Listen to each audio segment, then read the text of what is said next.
Hello, and welcome back to another Dokkan battle video. We got a data download last night, roughly around like 10 o'clock.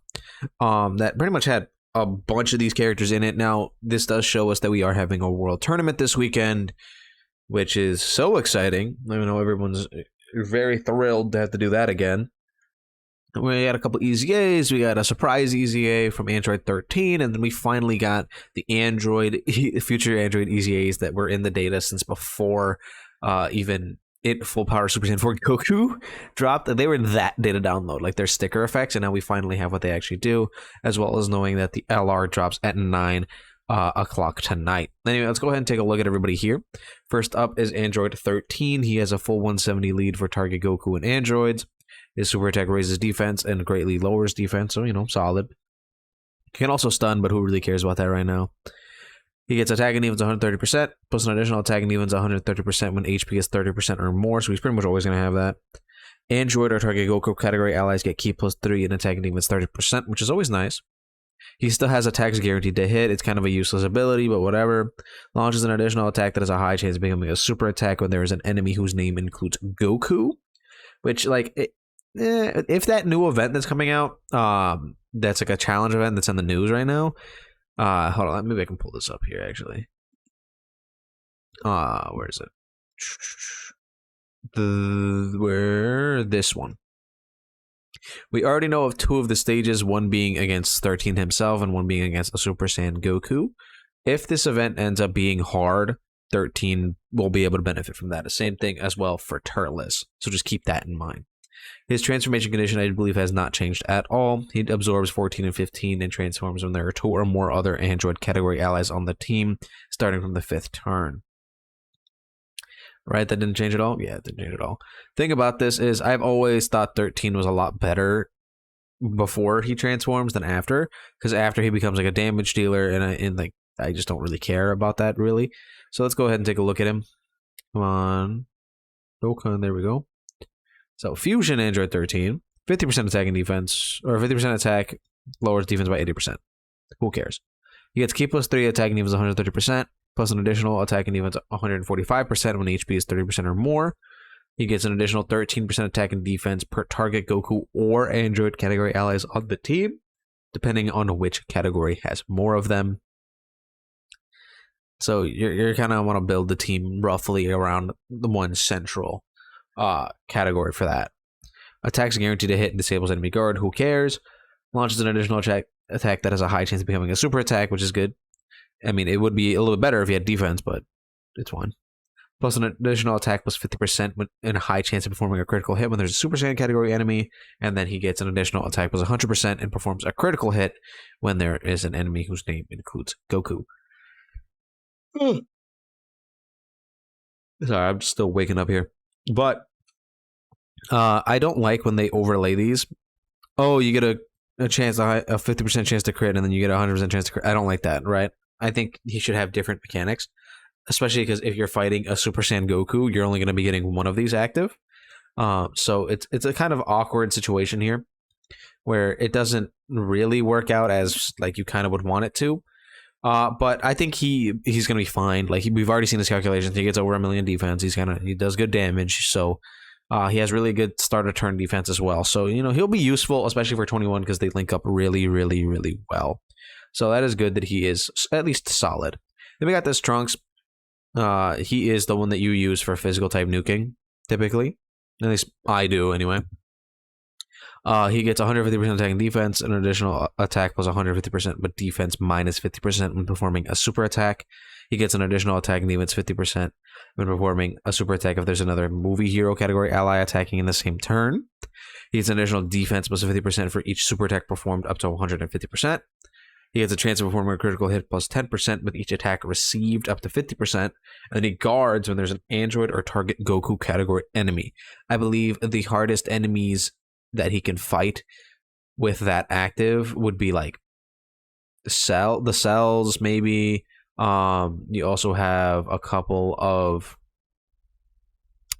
like the metal coolers. They have target Goku, so you can make use of that there. So he can be kind of interesting. I just don't really like how he loses defense on super attack. It's always like a weird mechanic for me. I think it kind of ruins him a little bit. But that's like we've already seen his calcs as well. He caps out at like 400k. Like he's not great. But you know, maybe you can find some niche use for him. Mainly, I think is going to be for nuking events. You can use his leader skill for that. Then the 18, she gets 30% defense for 3 turns. We take those. Attacking defense 150% at the start of turn. Changes physical key spheres to AGL key spheres. Changes int key spheres to physical key spheres in addition, and launches an additional attack. There's a high chance of becoming a super attack, but HP is 78% or less. So she'll end up like basically changing half the field to AGL, depending on which one takes effect first. She gets an additional attack plus 20% and defense plus 30% per AGL key sphere obtained. She gets an additional attack and defense plus 20% per regular key sphere obtained that isn't AGL. She gets a medium chance to dodge, which is nice. She gets key plus 1, an additional attack and defense plus 50%, and chance of evading enemies' attacks plus 18% per future category ally attacking in the same turn. So that can cap out about 36%, which gives her roughly 68% chance to dodge, which is quite high. Again, go full dodge for her. She'll dodge.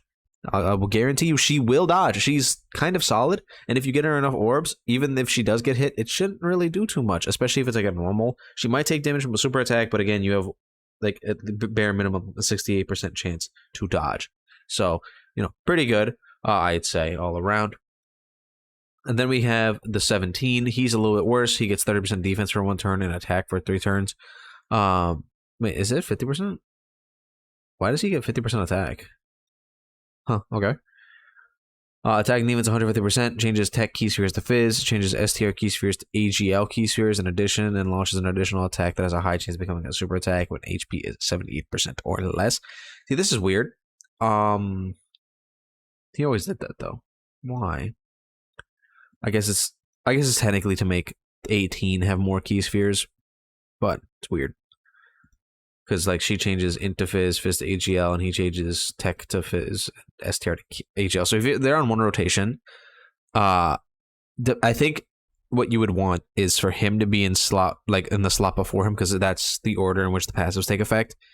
And then he would change a bunch of orbs to physical and fizz, or to the physical and AGL.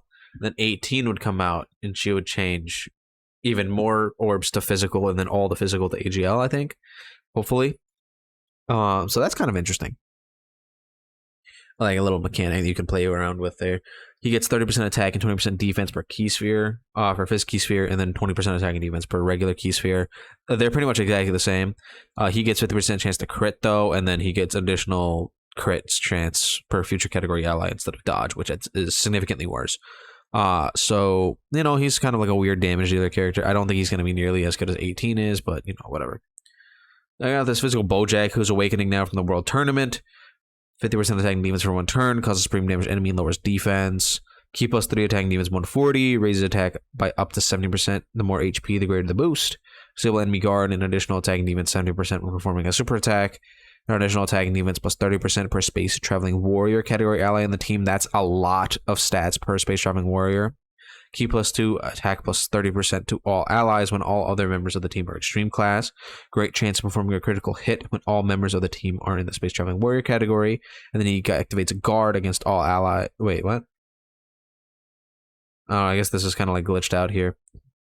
I believe it just means that he gets guard when all members are both extreme class and space traveling warriors. So I think he could be solid, actually. Like, he's a Bojack, so he has big bad bosses. He has, like, you know, stuff like where is it? Galactic Warriors, Heraclan. There's another one. Actually, yeah, it's just these two. Mainly Galactic Warrior, big bad bosses, right? He could actually be really, really solid with the LR Bojack, and then if ever the STR Bojack were to EZA, they'd be really, really good next to each other, because I'm pretty sure they share how many links? STR Bojack 5, and those 5 being, you know, the big defensive links. Like, let's look at how much defense he's getting right here: 20%, 25%, 15%. That's kind of crazy, right? And then another 5. So that's what, 40% here, and then another 40% here. So, you know, 80% defense from links is kind of crazy. How much does he get with the LR Bojack? Heraclan, Galactic Warrior, Big Bad Boss. There's, dude, like, this Like this could be a funny rotation, especially on Space Traveling Warriors, if it had like a solid like leader base.